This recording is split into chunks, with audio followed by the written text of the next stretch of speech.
So we are here today with Babs Rang Gaia, who is a professional leadership coach and owns the company CC Babs. And he was also an executive leader himself, working at companies like Unilever, Paramount, and IBM. Your perspective on leadership comes from you as a leader yourself and then coaching leaders. So super excited to talk to you today. No, I am too. It's so great. So fun. All right, I want to start with your career. Yeah. C-suite executive, you've got 3 kids, the whole shebang. Yeah. And you're like, you know what? I think I'm done. I'm going to go to Columbia, get my coaching degree, and shift careers. Yeah. That's probably one of the scariest things that anybody could do. You've built a very successful business on it. I would like to hear a little bit about what drove that decision and how you found the courage to take the leap.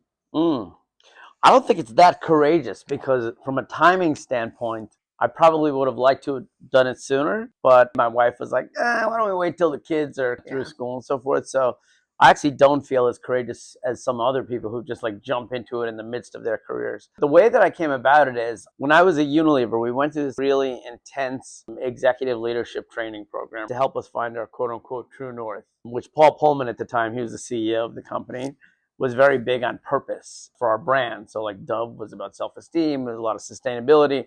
He wanted us as individuals to understand really what purpose was about and to help us find our own purpose. But at the end of the 2 weeks, mine came down to this one sentence of to inspire others to achieve their own greatness. I was a little surprised because frankly, at the time, I was in my 40s. I was still trying to reach my own greatness. Yeah. I'm great. I wanted to get to my greatness. But then I realized that everything I did on the side, I coached Little League. I actually coached a men's team that I played softball on. I was on the board of a company that was all about accelerating careers. So clearly, it's something that I was interested in. I just didn't know that that was a career really at the time. Because at that point, I was like, when I get my shot and when I'm done with this whole corporate thing, I really want to be a coach because I did enjoy it. And then COVID hit, my kids were gone, or at least on their way gone to college. And I was like, this is the time if I'm ever going to do it. To your point, I went back to Columbia. I got this executive coaching certification because I really want to do it 100%. If I'm going to do this, I got to give it the whole deal, get the best program, get the best academic learning, whatever certificates, and combine that with my work experience to really do this in a way that this will be my career moving forward for the so-called back nine of of my life. I know you don't think it's courageous, but I think it's courageous because I talk to a lot of executives who are terrified to make a decision like that. Yeah. And it has a lot to do with financial, but it also has a lot to do with leaving their career. Oh my gosh, what if it doesn't work? Will I ever get my job again? Yeah. Did you think about that at all? I'm a coach, but I have what's called a portfolio career. So CC Babs stands for coaching and consulting. I actually do consulting for marketers. I do coaching. Sometimes I do coach-sulting, so to speak, where I'm coaching a CMO, but I'm also consulting them on some of the newer technologies. I'm deep into data and technology and always have been. And so for a lot of old CMOs, that's not necessarily their expertise. So it helps them to, they've trusted me just knowing me for all this time. I do that. I speak, I advise, I invest. So there's a lot of different things that I'm doing, only things that I like, only things that I'm really good at.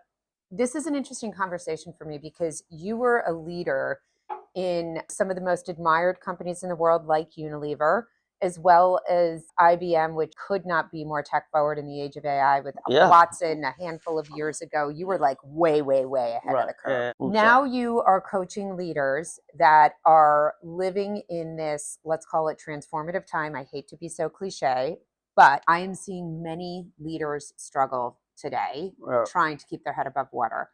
I would love to listen to, from a leadership perspective, if you see a difference, I don't know if you do, what great leaders were back when you were growing your career versus what great leadership is today during this like fast-paced rocket ship moment. Are you seeing different characteristics between what was needed then versus what is needed now?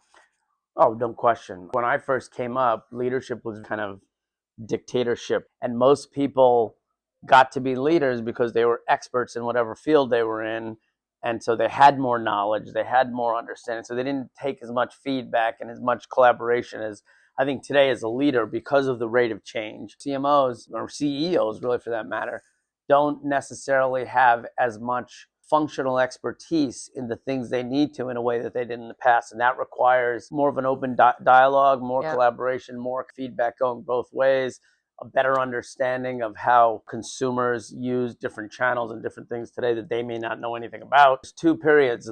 When the internet first came about, certainly there was this need for transformation, as you said. And I think we're in that period again. The CMO is at the center of so many different parts of the business, both externally and internally, in a way that no other C-suite leader within the company is. And so the driver of change often doesn't always do it, but should be led, I think, from the CMO. And at some companies I've been at, they have been. At some they haven't been. I think the great leaders really recognize the fact that that is one of the most important aspects of being a C-suite leader, especially a CMO, during this type of period. I think the CMO has the greatest opportunity right now to lead the organization through this moment. But many CEOs don't have the breadth of leadership skills to get into that, let's call it chief growth officer, chief commercial officer, the broader role that I think is right at their fingertips if they can capture it and lead through it. Where do they need to click into to get to that chief commercial or even CEO role? Yeah. No, I think it's a good point. The CMO role now is also significantly different than from when I first came up and incorporates a lot more aspects of overall business. I think the CMOs have to understand the language of business, so to speak. Yeah. Talking too much about kind of the specifics of marketing at times makes great sense, but at other times doesn't. The other thing is I think a CMO has to be open to learning and pivoting and understanding aspects of their role that they may not have been trained in. When we first came up, right, the most important thing was your IQ, really, how smart are you? There's a couple of things I think that are more important or as important. The more AI becomes, central to everything, the IQ will be less, but this idea of, CQ and EQ, right? So the EQ everyone knows about, emotional quotient, like your ability to work with people, your communication skills, all that.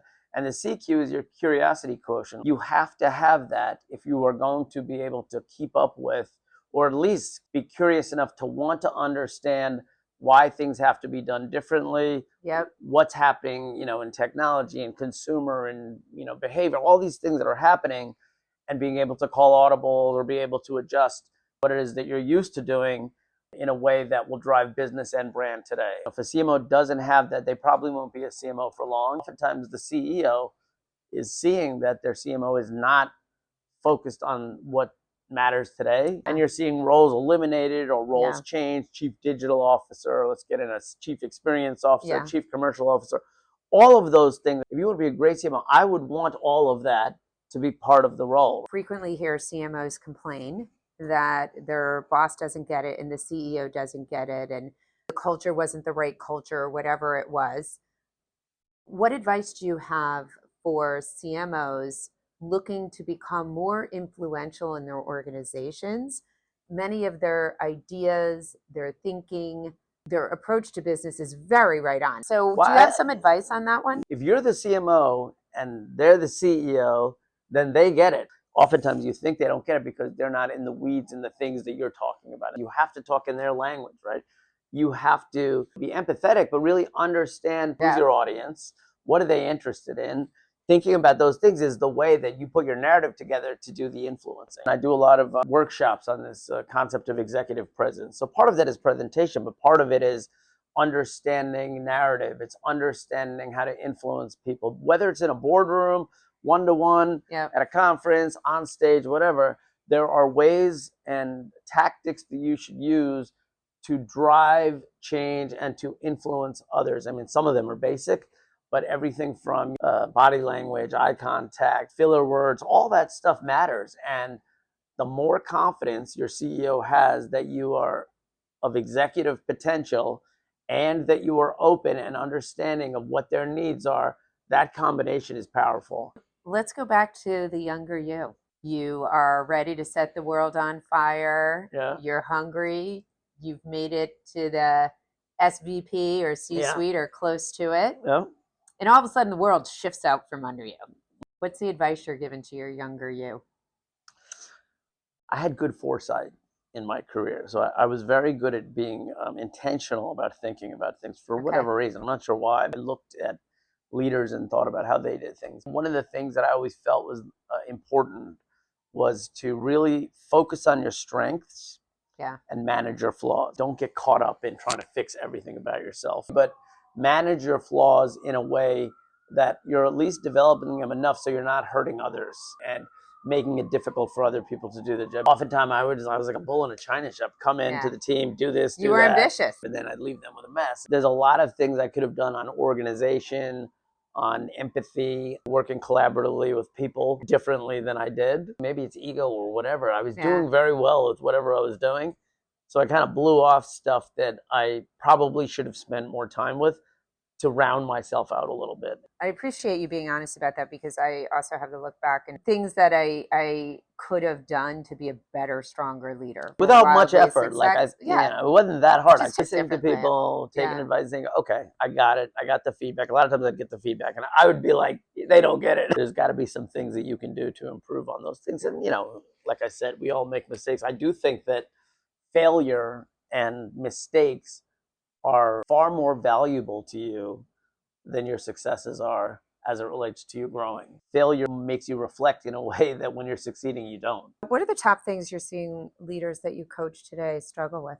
I think number one, it is change and transformation. Far more people struggle with that than love that. Yeah. You can't do a conversation without AI. And so that's more about fear of the future, about their own jobs, their own organizations, the best way to incorporate it. And that's not just in marketing. I think it's across the board. You're seeing a lot of people concerned and trying to figure out what now. Do you have some high level tips for leaders on what you suggest they do to navigate it to stay relevant today? I think the most important thing, and I used to do this when I was responsible for digitally transforming a giant organization's marketing department at Unilever across countries and across categories. Singularly, the most important thing is you have to live this space yourself. There's the reading about it, there's the hearing about it, there's talking to people, but if you're not actually using the technology or doing whatever your consumers are doing, you won't succeed. When social media was a big thing, nobody was on Twitter and Facebook. Imagine trying to create a TV ad if you never watched a television, right? Yeah. It'd be very difficult. So you have to live it. I'm responsible for a lot of the executives at Unilever to this day, even at their other companies, being on Twitter, and a lot of them got very good at it. It's the same thing now with AI. There's an old great Indian expression that says, if you want to see heaven, you have to die first. Meaning you have to experience it to get to the promised land, to get to the part where you're going to be great at this. You got to play. Whatever it is, if you want to lead it, you have to be a part of it. You have to live it. I was at a roundtable the other day and they talked about how CMOs and leaders soon will have to lead agents. That's right. A combination of humans and agents is what you need to lead. If you are not touching this tech, you will be dead in the water in my eyes. I had a dinner the other night. There was 12 CMOs sitting there, and big news was Sora 2. Yeah. And no one had heard of it. Not one person in the whole room. And I was like, that's so weird because it's in the journal. It's in regular media. So it's not like you have to read Silicon Valley Delight or you just read the general business news. This is such a moment in time for somebody who's hungry. I mean, the agency landscape is another thing that's been turned on its head. And then yet you have companies like Publicis, which very early on really got into the AI space. Now they're running away leaders in the business because of their embracing and use of artificial intelligence. Well, thank you so much for sharing your wisdom today. It's been awesome knowing you throughout your career, all of your success, and now seeing you in other people's offices when we bump into each other when you're coaching. I always love so seeing it's it. pretty awesome.